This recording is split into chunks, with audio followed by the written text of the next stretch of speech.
I would like to say some words about Cairo, Illinois, before we jump into the video today. When you start looking at the history of Cairo, it has had 8 presidents stop in the city of Cairo, Illinois. You have Lewis and Clark learning about longitude and latitude, preparing to go to the west to provide information for more freedom for the American people. You have stops for the Trail of Tears. You have a Union stronghold helping to free the black slaves and choking out the Confederate from resources. You also have a plethora of very unique, different architectural buildings. When you watch this video today,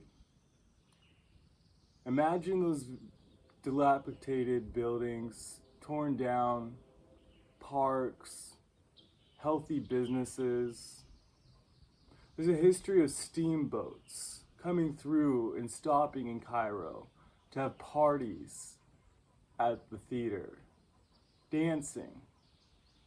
There's no more dancing there today. I think Illinois has done a disservice for that town. When you look at it, you'll see that there is a sense of luxury, a sense of elegance that's just a little older.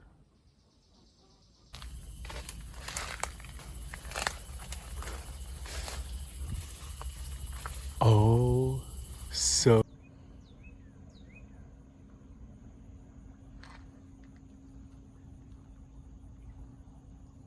Cairo, Illinois. Historically, one of the most important locations for so many historical events, but left dilapidated.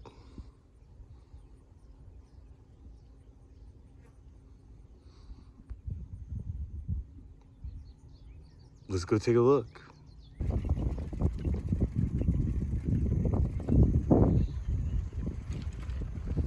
Do you want to see the thing I want to steal from this town before we get real into this? Okay.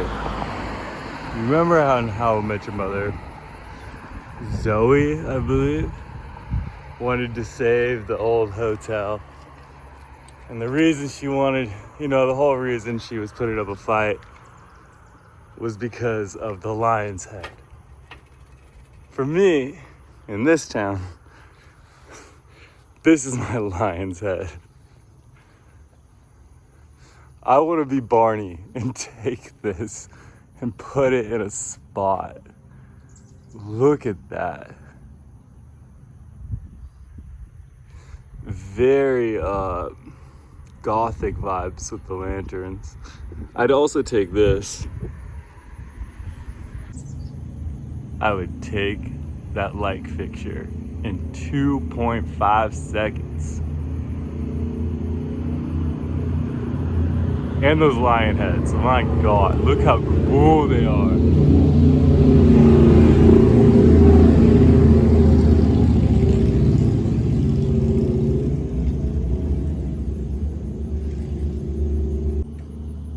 This city used to have quite the population, especially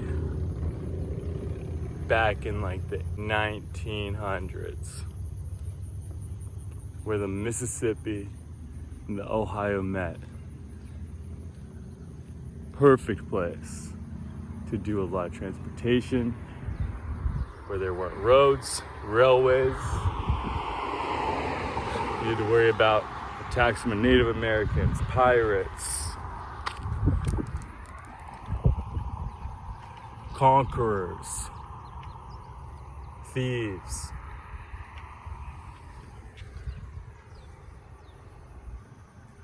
Dude, let's go see the fucking theater. Why isn't the theater taken care of here?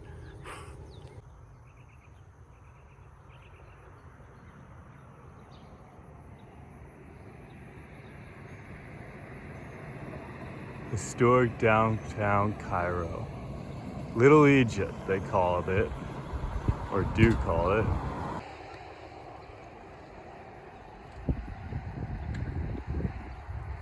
And here's the gem. Spray painted, left to rot, it looks like. No windows. The gem. Let's see if we can get in through the back.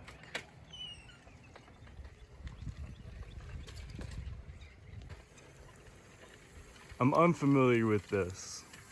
A water hydrant? Is this an old school? Is this what they used to be like in the back in the day? And of course, we have with oh yes, it is a flag, is it not? I mean, wouldn't you put a flag there? In a historic Lewis and Clark. Let's just throw some facts out there. Lewis and Clark came here to learn about longitude and latitude. The Native Americans were shipped from here to Oklahoma, was part of the route. You had the Union stronghold here. You had the Underground Railroad system here, which we will see here in a bit. The building, at least. Which is probably used for something nowadays.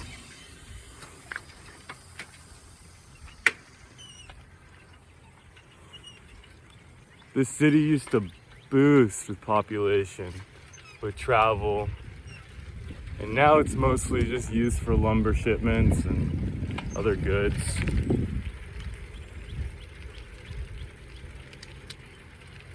I mean, it's cool, don't get me wrong. I like that it's like dilapidated a little bit. I like that it's kind of ran down, you know? Like look at this.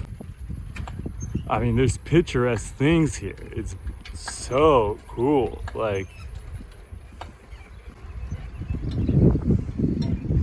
of course, let's see if we can get in through there. No luck on getting in unless I have a drill. 1920 is when the population here in Cairo was at its largest, 15,000 people. Not slowly declined, but drastically declined down to around 1,000 people back in 2020. And I think it's bumped up a little bit now to around 3,000 people. My God, it's like, it looks like a tornado came through this town, honestly, and just no one picked up the mess. Like, look at, like, this is not an abnormal scene to see here in this town, unfortunately. A place that has so much history with indigenous people using this as a corridor for travel and war. The Union using it as a defense point.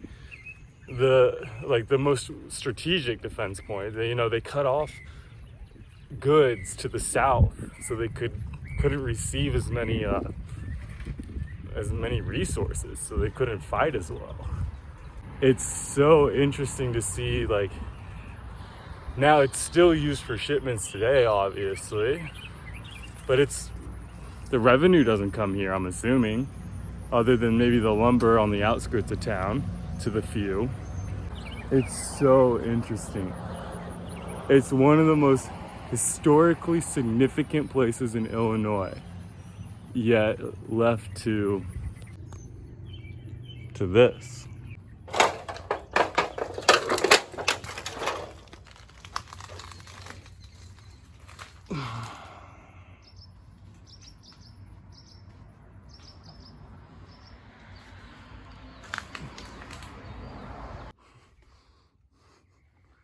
You know? And I don't know who to blame for this. I could look it up. But, like, again, it's cool to explore.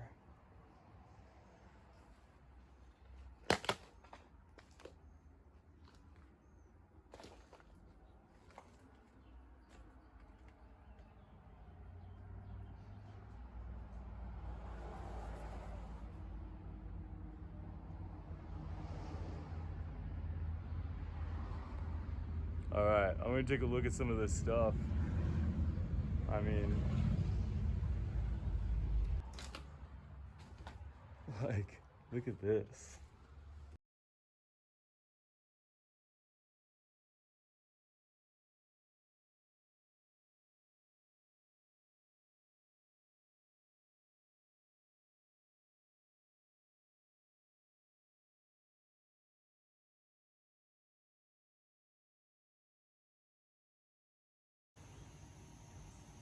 Back in like 1890s through the 1920s, maybe even a little bit earlier, this is the type of wealth that was here in Cairo. I mean, look at this architect. Look at the, oh, it just like makes me freaking go off. It looks so good. And obviously well taken care of. Look at the lanterns up there flickering a little bit. I know it's fake fire, but look at the gate, the entrance. Oh. Like it literally is so beautiful. Look at the garden. This is where I want to smoke and have my tea, my tea. Look at her. I mean, look. This is why I love this side of the United States, is the architecture like this. They cared, okay? Second week of September, they have a gospel and soul, I believe, festival here. Now, a lot of the locals here will talk about the Cairo curse due to political corruption, due to floods, which is what we're looking at here, is the ability to cut off the water coming up into the city. Due to racial history here, due to Native American history here, they talk about the curse. And I don't disagree with them too much. So this is the Gem Theater. Very haunted, apparently. Lots of shadowy figures through the windows, they say. But this right here was part of the Underground Railroad system. Back when, of course, America had slaves. Very cool town, okay? It is like the coolest place, okay? Like historically, there's just so much going on here. Apparently, there are the tunnel system underneath this town. And there is evidence of basements connecting to other buildings, but that's very Portland, that's very city, that's very, towns-like, like even small towns, like there's this one small town out in the middle of boony nowhere, used to have a coal mine, and when the government would roll through to look for illegal immigrants like the Chinese, because they were working in the coal mines, they would stuff them into a tunnel, run them up the hill, let them chill out in the mountains. It's not abnormal for towns to have tunnels, but apparently it's believed that has been an extensive amount of tunnels here. For me, it's not that hard to get a little radar going on and figure that one out. It's just technology. I just saw, I call them ghosts, but it could be astral projection, you know what I mean? People who astral project when I'm talking about things like this. Let's go look at some other cool stuff in this town. This town is so cool, okay? It's ran down, you got beautiful architecture, you got history of the wazoo.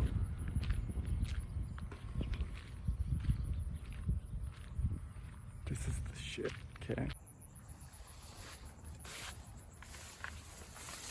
Could you imagine being scared, for your life, knowing that there's some freedom and good people that are willing to help you as you're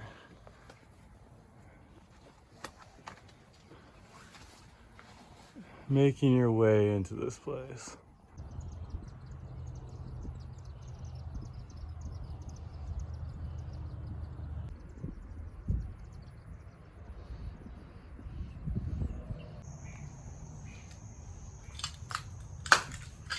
I mean, so I just got done at a little store looking for some new shirts. And she was a bit annoyed that I was one of these YouTubers looking at, you know, the parts of the town that are like this. And she almost seemed like she was blaming YouTubers for it, or explorers and ghost story lovers. And I mean, I get it. Like, you're a business owner. Look at that. It's like a whole community in the woods right here. You want your town to be seen as bright and shiny and new and livable. But it's not.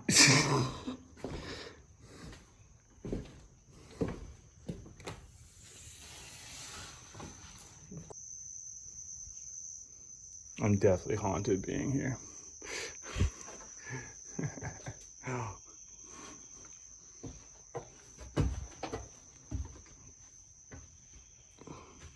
Talk to your mayor, your council. Like, and in all honesty, it's not 100%. When you go from 15,000 people down to 2,000 people, you're gonna have a lot of foreclosures. You're gonna have a lot of abandoned houses. You're gonna have a lot of culture shifts. You should really embrace this, okay? Like, make it an event. Like, truly, like, make it to where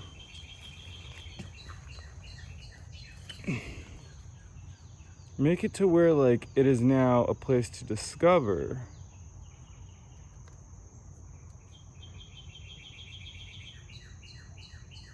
ghosts, treasure, history, moments in time.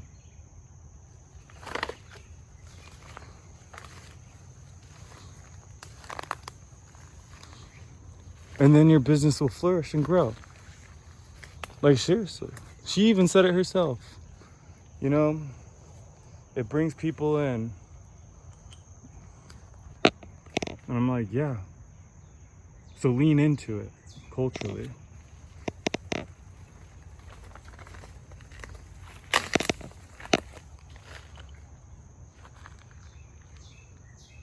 Whole neighborhoods in the forest here.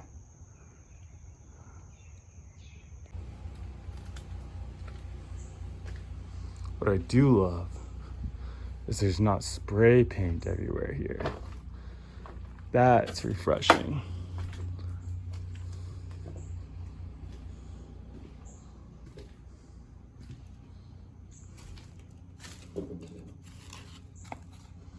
Oh wow, look at this, a yearbook.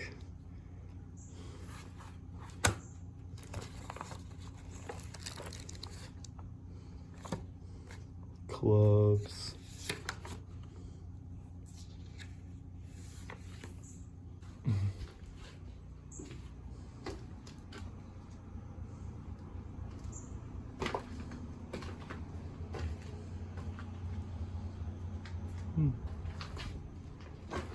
What a win.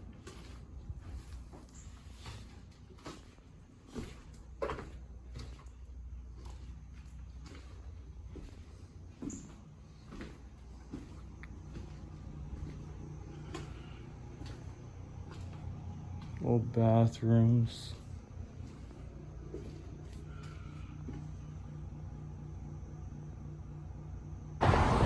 Well, that's Cairo for you.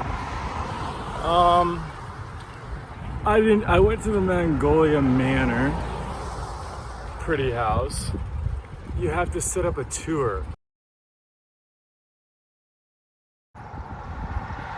fine enough town, cool town in a lot of ways.